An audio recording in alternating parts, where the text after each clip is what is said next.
Isang magandang araw kapusod, no? Ngayon ay dito na naman tayo muli, no? Tatalakayin natin itong issue sa flood control anomaly o ghost project. Ngayon, ito nga, nagpahayag ng ating bagong secretary Vince Dizon ng DPWH na magsasagawa siya ng ng pagbabago sa natarong na sabi na kagawaran, no? Magpapasabit siya ng mga courtesy resignation ng mga opisyales na sabing opisina simula sa USEC, ASEC, regional directors, assistant directors, at mga district and assistant district engineers sa buong bansa, no? Maganda po yung layunin sapagkat anumang oras na mapatunayan ng isang opisyalis ay involved sa anomalya, mabilis na matatanggap ang kanilang resignation. Sana kung matanggal man sila, isunod ang pagkaso na para hindi na talaga pamarisan. At sana rin ang ating sekretary o makikinig sa mga bulong-bulong na mga ahas dyan sa nasabing departamento, kasi marami din dyan naghahangad sa mga pwesto na yan, no? Yung iba masama ang balak din kasi masyadong mapang-akit ang mga nasabing pwesto para magkamal ng salapi, no?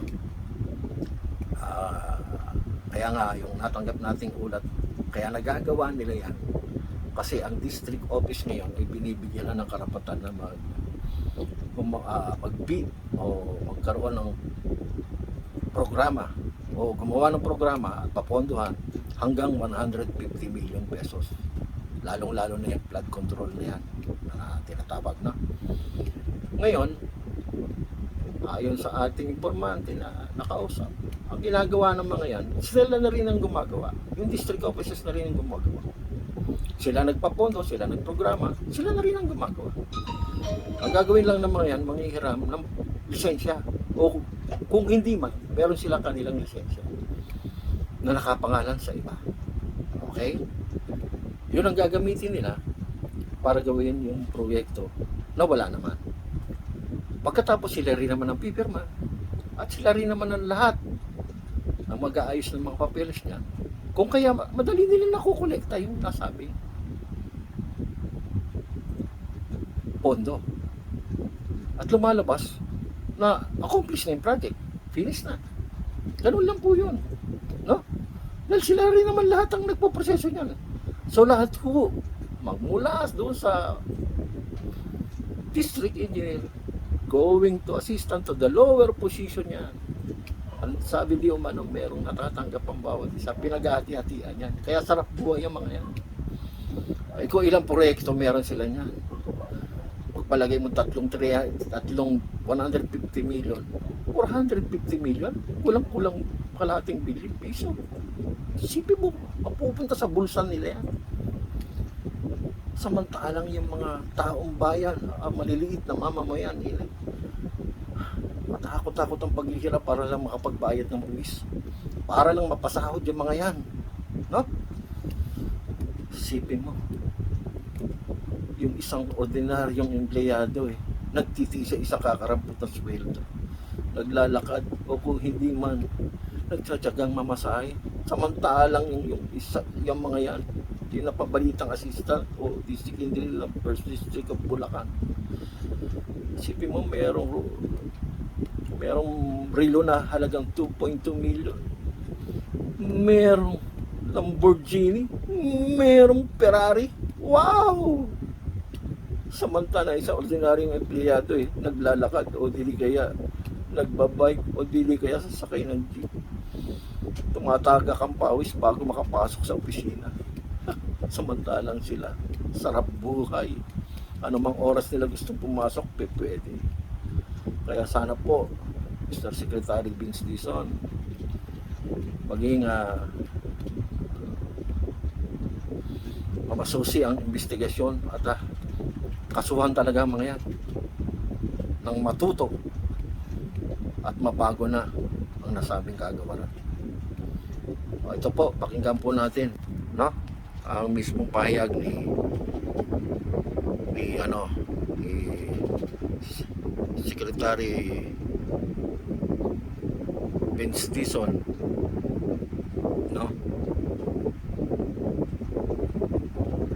Nangyari po mga nakaraang linggo, matapos nung napaka-emotional sona ng ating Pangulo, kung saan express niya ang kanyang hindi lang frustration, hindi lang disappointment, kundi galit dito sa na-discover niyang mga talagang napaka sasama at napaka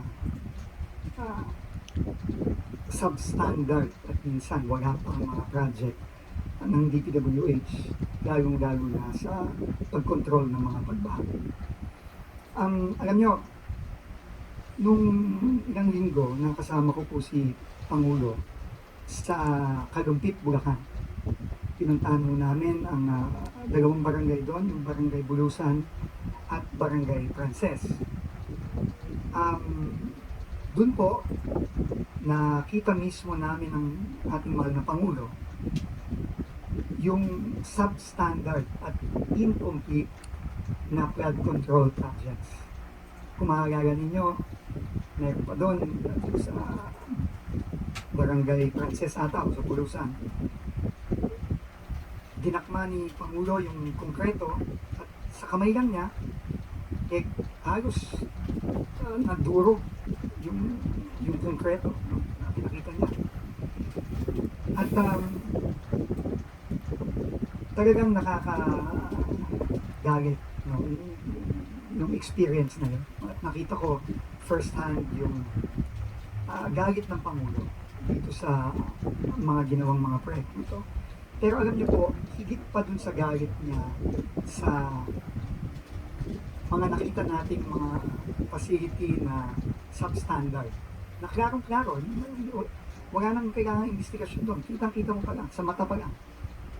Maramdaman mo pa lang sa kamay mo na talagang substandard. More than that, I think ang pinaka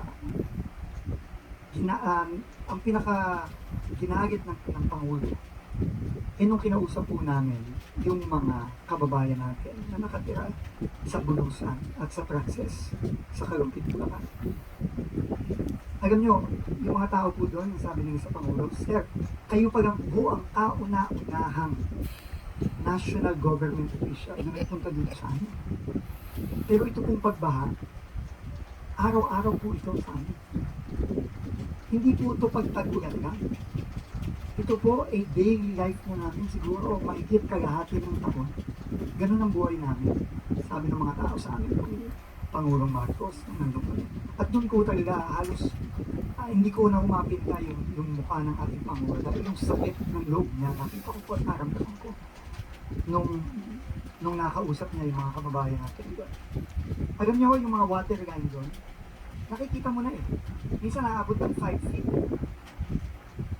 No, yung water line, no? At nakikita mo na talagang doon na, ibig sabihin, tataas, baba na lang, baha doon. Hindi question na may baha o wala. Ang question doon, gaano kataas ang baha. Kaya po nakakalungkot po talaga, nakakagano. Ito mga nangyari ito. Kaya nga po tingin ko, simula noon, talagang inikot ng Pangulo ang maraming mga proyekto. At yun, nakita po natin, after every inspection, the President got angrier and angrier. No, nasa Baguio siya, Lumbawa. Kasama po niya si Baguio Mayor Benji Magalong. Yung sinabi niya, ito, daang-daang milyon to. Pero wala to, tinapon lang sa ilog. Kasi useless. Sabi ng ating Pangulo. Kaya po talaga, tingin ko, umabot na sa punto, talagang yung galit ng ating Pangulo, kailangan, ang sabi niya, kailangan mag-translate na into concrete action. Kailangan itong galit, itong sakit na nararamdaman, hindi lamang ng ating Pangulo, kundi ng lahat ng mga kababayan natin. dahil dito sa mga nangyari sa DPWH at yung hirap na dinaranas ng mga kababayan natin, kailangan gawa na ng konkretong aksyon. So, nandito po ako ngayon para sabihin sa inyo kung ano ang mga direktiba ng ating Pangulo na akin pong i-execute immediately sa mga susunod na araw. Unang-una po, ang unang-una ko pong order na ilalabas ay ang pag-order ng courtesy resignations top to bottom. USEC, ASEC, Division Head, Regional Director hanggang District Engineer ng buong bansa. Yan po ang unang-unang order na gustong ipalabas ng ating Pangulo. Ito po ay simula ng sinabi nga ni Yusek Claire kanina na clean sweep, paglilinis. No? Yan po ang unang direktiba ng ating Pangulo.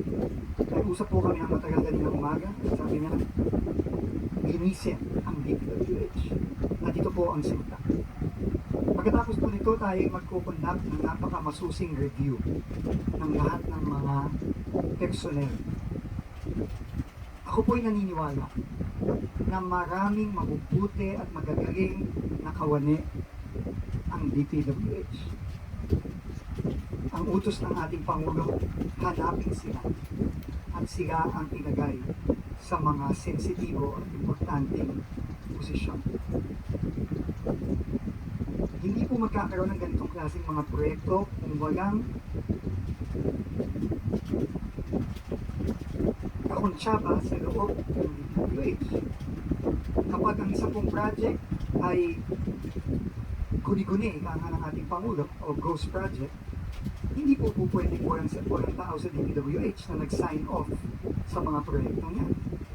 Dahil po, lalo na yung isang proyekto, halimbawa, yung pinuntahan ng ating Pangulo sa Bulacan, yung non-existent project, pinakita pa po ng ating Pangulo yung mga resibo na ibinayad sa contractor. Paano po nabayaran kung isang proyekto na wala namang naguni-guni na, wala namang talaga? Meron po sa DPWH na nagpabayad doon. Ang utos ng ating Pangulo, hanapin yung mga ito. At tanggalin sa pwesto at kasuhan. Yun po ang unang gagawin natin. So malinaw po yan, ano? Tatanggalin sa pwesto, kakasuhan. So mga kapusod, antayin po natin yung mga susunod na magaganap. No? Sana po gumulong ang hustisya. No? Pati yung mga kontraktor, lahat ng kakonsyaba sa DPWH na yan, doon sa may mga proyekto na ghost project, lalo na sa flood control, talagang masibak at maparasahan at makasuhan. Antayin po tayo sa mga susunod pang kaganapan. Muli po, isang magandang araw. Mabuhay po tayong lahat.